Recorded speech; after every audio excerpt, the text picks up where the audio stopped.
update para dito sa may PCX CBS or PCX 160 CBS version. Ito yung mga bagong lumabas nila na motorcycle ngayon. At bago yung color variant nila. So ito meron silang white matte finish. Okay, so medyo kakaiba yung pagka-white niya.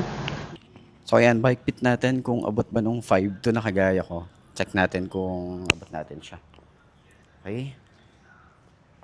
Oh, malambot yung upuan. Abot naman siya. Abot naman na 5'2". Tapos magaan na rin naman siya pag itatayo na natin. Tapos hindi tayo masyadong buhaka rito. Yung tsura natin, oh.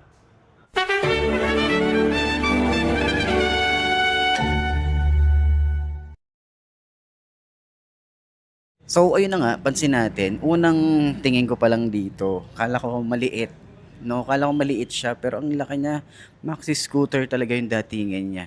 Meron tayo ritong windshield, kulay black naman yan. Tapos, ang kanyang headlight at yung kanyang projected lamp dito. So, sinasabi ng iba, inspired siya sa Hayabusa. Okay, so yun din naman talaga yung tingin natin dito. Meron tayong projected lamp dito sa gitna, tapos meron tayong daytime running light dito rin. Ito yung maangas dito eh. Parang alam mo yun sa mga Pokemon, yung mga legendary Pokemon, yung sinesearch ko talaga siya, hindi ko malaman kung ano pangalan nun. Pero yun nga, 'di ba? Comment nyo na lang yan kung alam niyo yung sinasabi ko. Pero yun nga, LED na rin yan, tapos meron tayong emblem ng Suzuki na napaka-premium talaga nung datingan niya. So meron tayong mga matte finish dito. Tapos yung kanyang front fender, napakalapad ng front fender. May extension din tayo rito. Naka-telescopic fork, may rubber boots na rin tayo rito. Naka-mugs, tapos meron na rin siyang balancer dito. Tubeless na rin yan, CST tires na rin tayo rito. Meron tayo rito single disc brake, naka-ABS na rin tayo rito sa harap. At yung size dito ay 110/80 by 14 CST tires. Ayan, napakaganda at talagang makapit yung gulong dito. So hindi ka talaga dito tinipid ni Suzuki. Ayan. Yung headlight din parehas naman yan. Yung ating forma, parehas na parehas yan. So LED na rin tayo rito. Daytime running light. Okay, maganda. Parang pa-fog lang. Pa ano yun, no? Pa-smoke yung kanyang design dito. Hindi ko sure kung ano tawag dito. Medyo malabo yung design niya, 'di ba? Pero ang linaw niyan sa gabi. Tapos meron din tayo rito signal light nandito sa taas, medyo maliit lang pero mataas naman siya. Tapos meron din tayo rito windshield, kulay black din 'yan. Okay, hindi naman siya na-adjust or natataas baba, no? So, 'yan, ang pinakaiba din dito, mapapansin nyo may HSTC or traction control to. Itong kulay black. Okay, may papansin nyo merong sticker dito. Tapos merong ABS dito. Yun yung mapapansin natin kung ano yung pinagkaiba nila. Okay, pero yung kulay white na to, tingnan nyo naman. Oh. Yan. So, kung yung iba, trip na trip yung kulay white na matte finish. Kasi para sa akin, ang ano niya, parang mabilis siyang madumihan. Pero itong kulay black talaga, hindi mo mapapansin na medyo ano siya, no, madumihin. Ito talaga, goods. Okay? So sa side, kita nyo yung pagka-elegante nito. Wala siya halos na decal. So talagang plain na white. Tapos meron siya ritong combination ng kulay gold. Ayan o. And then may extension ng paa. May padding na rin tayo rito. Mahaba yung extension. So pwede kang mag-relax dito habang bumabiyahe. Kahit naka-cruiser type tayo na upo. Okay. So yung kanyang foot pegs, ito yung tsura niya. Ang ganda, ang lapad. Tapos meron tayo rito na hindi ka madudulas. Ayan. So solid naman yan. Makapal yung metal na ginamit dito. Tapos sumasabay lang din siya dito sa kanyang design. Ayan. Ito matte finish. Glossy white and then glossy na gold. Ayan. So naka-radiator na rin tayo rito. Swing arm. Meron din tayo rito. Naka-Nissin caliper. Single pot caliper tayo rito. And then single disc brake na may ABS na rin tayo. So stylish yung kanyang tambucho. Ayan yung datingan nyo. Ang ganda ng itsura. Tapos yung cover, ito ay plastic. Ayan. So naka dual shock tayo rito. Adjustable na rin yan. Nakapabaliktad yung kanyang baso rito. And then yung ating emblem para sa Bergman. Ito, napaka-elegante din talaga nung itsura niya. And then meron tayong sticker dito na 1.5. Ayan. So dito sa side, yung ating gulong, CST tires na rin tayo rito. Meron tayo ritong Mudguard, ayan, napakahaba ng extension niya. Tapos may harang tayo dito para at least hindi mapuputikan yung pinakaloob. May protection pa rin tayo sa mga putek. Lalo na ngayon maulan na, di ba? So, ayan, naka-telescopic fork tayo rito. Bulky yung kanyang fender. Okay, maganda yung plastic na ginamit. May extension din tayo rito. Telescopic fork, maganda yung paint job. Yung kanyang single disc brake. Ayan, naka-Nissan caliper din tayo rito. Yung mugs niya kulay black, matte finish din. Ang tire size naman dito ay 110, 70 by 14. Tubeless na rin yan. Okay, so dito naman din sa may ABS. Ayan, so may ABS version. Single disc brake din yan. Nissan din yung caliper niya, naka dual pad caliper din. Sa size ng tires is same lang din naman. Okay, same lang din. And parehas, hindi sila IRC din ba to parehas? Pero ayan, naka IRC din kasi tong isang to. Tubeless din to. Ayan. So may ABS. Itong part na to ABS yan. Okay. So dito naman sa side or sa kanyang panel gauge, pakita na natin. Ito yung itsura, yung dati pa ring version. Ito pa rin yung itsura niya para sa kanyang panel gauge. Naka fully digital pa rin naman tayo rito, mas mahaba lang siya. Okay, so may select and set dito. Yung kanyang signal light dito sa side, naka high beam, temperature, ABS, hindi, yung idling stop. So, may PCX sa gitna, battery, temperature, engine check. May select and set dito. So yun naman yung kanyang taillight. Ayan yung taillight niya. So pakita ko na lang din sa inyo yung itsura, kung ano yung itsura nung ilaw niya. Ayan, di ba ang cute, no? Pero naka-on nga pala to. Pakita natin yung signal light niya. Pakita natin signal light. Ayan, meron siyang tunog. Ayan itsura nung kanyang taillight. Tapos ito yung kanyang signal light, LED. May plate light tayo rito. Meron tayong reflector side by side. And then napakalapad nung kanyang fender dito sa likod. Ayan. So yung kanyang headlight, pakita natin. Ito naman yung itsura. Ito yung signal light. Dito pala sa taas. Ayan.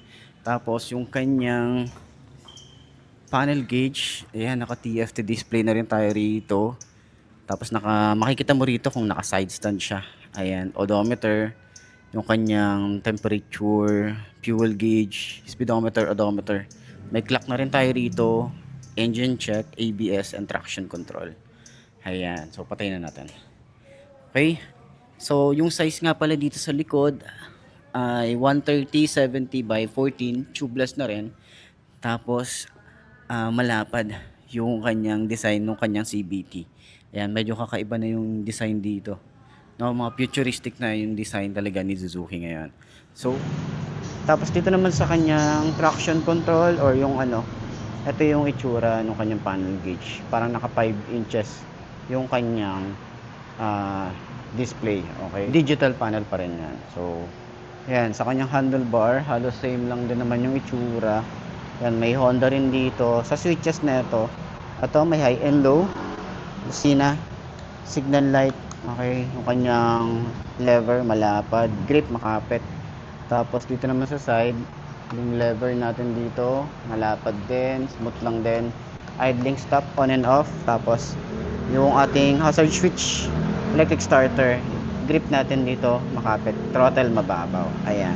So sa side, dito sa kabila naman, ito naman yung switches natin dito. So kung napanood nyo yung dating Honda na ADV na vlog natin, yung may road sync, ito rin may road sync din ang isang to. Okay, same sila ng switch, 'di ba? Ito flasher, tapos high and low. Yan. Ito yung traction control, on and off. Ito yung switch niya, up and down. Okay, side by side. Okay, tapos ito kusina, signal light. Tapos meron din siyang idling stop, on and off. Yung kanyang hazard switch, electric starter. So meron din tayong side stand kill switch. Ayan. So yung gas tank natin dito. Ayan, check natin. Fuel. Yun, malalim. Tapos meron siyang tali dito or rubber na pag inopen mo, hindi na mawawala yung cap natin. Ayan. So pwede nating ilagay dito. Ilagayan na siya. And then nakakiles na rin tayo rito. Dito rin binubuksan yung fuel and seat. Ayan. So may side pocket tayo. Malalim. And then, ito naman yung ating remote. Ayan. Ganda rin, di ba? Pang kotse yung design. Meron na rin tayong USB charging port dito sa kanyang side pocket. So, kung gusto niyo mag-charge, pwede. So, ito naman yung upuan. Ayan, maganda yung leather. May mga stitches din tayo rito. And, meron tayo ritong helmet hook. Okay, tapos may USB charging port din tayo rito. So, kung may i-charge ka sa loob, pwede din kasi may charger tayo rito. Tapos ito yung pinaka compartment niya. So, parang kasya dito, helmet na full face or half face. Meron tayong lagayan ng mga basic tools. Ayan. Okay, so nakaabang na rin tayo dito sa top box. Napakalapad din ng kanyang bracket dito. Okay, bibili na lang tayo ng top box. Naka-ready na yan. Okay, so sa handlebar, naka-upright position tayo rito. Ang ganda ng design dito. Yan, so same lang din naman. Okay, so parehas lang din naman sila na keyless. Dito rin binubuksan yung seat and fuel. Ayan yung itsura natin dito. Fuel natin. Malalim din. May lagayan din tayo ng cup. Okay. So, madali lang naman din siyang i-press. Ayan. Dito rin, meron din tayo rito USB charging port sa kanyang compartment or sa side pocket niya. Ito yung ating remote. Ayan. Malalim din siya. May kaluwagan. Siguro kasya din dito yung cellphone. Ayan. Kasya naman siguro yan dyan. Ayan. Okay. So, keyless. Ayan. Sa upuan, same lang din naman sila nung itsura. Ayan. Meron din yung stitches. Ganda rin ng kanyang leather na ginamit dito. Sobrang lambot din ng foam niya. Hanggang dito sa ating OBR. Ayan. May stitches din tayo rito. And then, parang hydraulic na rin tayo rito. Tapos, naka-extend dyan pa 90 degrees. Okay. Tapos, meron din tayo rito lagay ng mga basic tools natin. Dito, pwede tayo maglagay ng bag din dito. Or kahit anong papel. Helmet hook na rin tayo.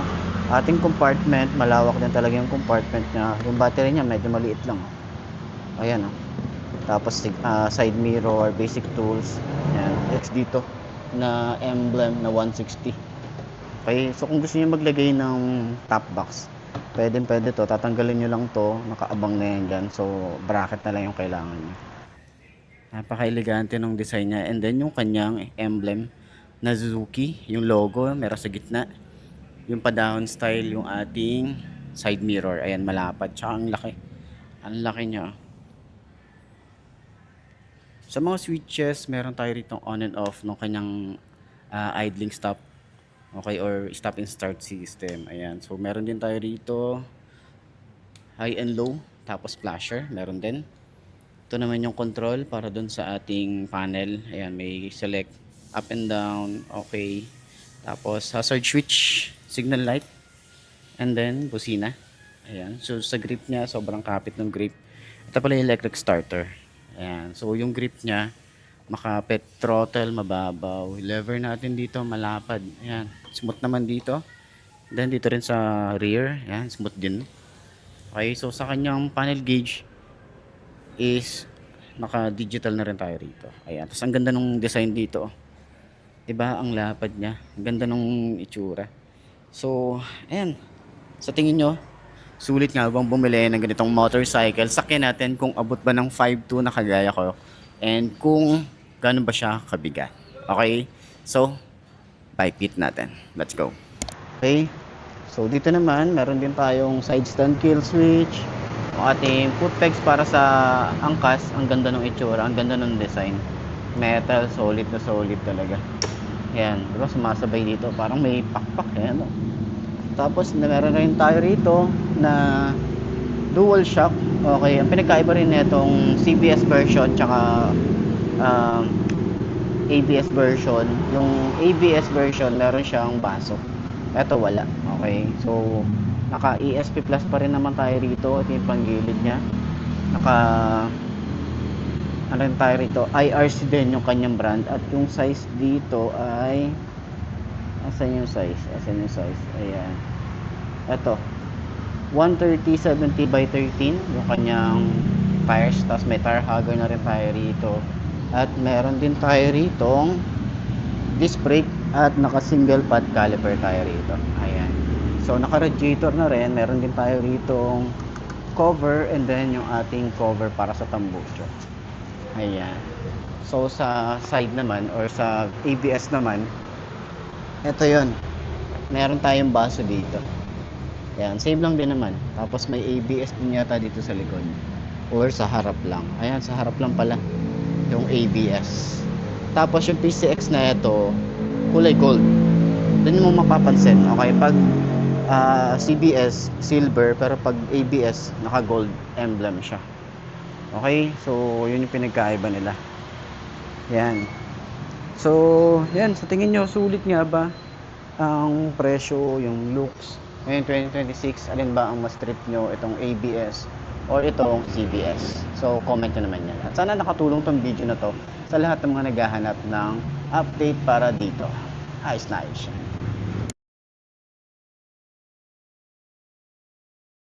Mga boss, no, sa lahat ng mga nagtatanong magkano nga ba ang ganitong motorcycle, ilalagay ko sa screen nyo para at least meron tayong reference kapag kumuha tayo ng cash at hulugan. So sa tingin nyo, sulit nga bang bilhin ngayong 2026? Comment nyo naman yan, at para dun sa lahat ng mga nakagamit na ng ganitong motorcycle, baka pwede nyo i-share dyan sa comment section. Ano nga ba yung mga naging experience nyo sa motorcycle na to? Ayos na ayos yan. So ayun na mga boss, no, sa lahat ng mga nagtatanong magkano nga ba ang ganitong motorcycle, ilalagay ko sa screen nyo para at least meron tayong reference kapag kumuha tayo ng cash at hulugan. So sa tingin nyo, sulit nga bang bumili ng ganitong motorcycle, itong Suzuki Bergman 1.5? Comment nyo naman yan, at para dun sa lahat ng mga gustong bumili ng ganitong motorcycle, baka pwede nyo i-share dyan sa comment section. Yung mga nakabili na neto, baka pwede nyo i-share dyan sa comment section. Ano nga ba yung mga naging experience nyo sa motorcycle? Yeah! Ayos na ayos yan. Amark Moto sa vibes. Para sa mga tropang mahilig sa motor review. Hindi puro forma, dapat may performance. Let's go!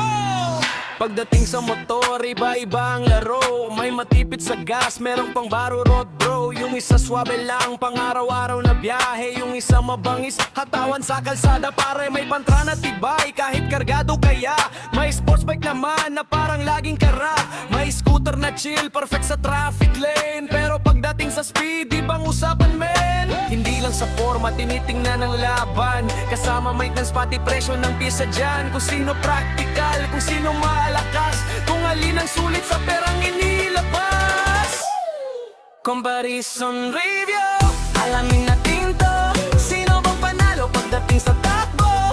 Tipid ba sa gas o malupit tumataw?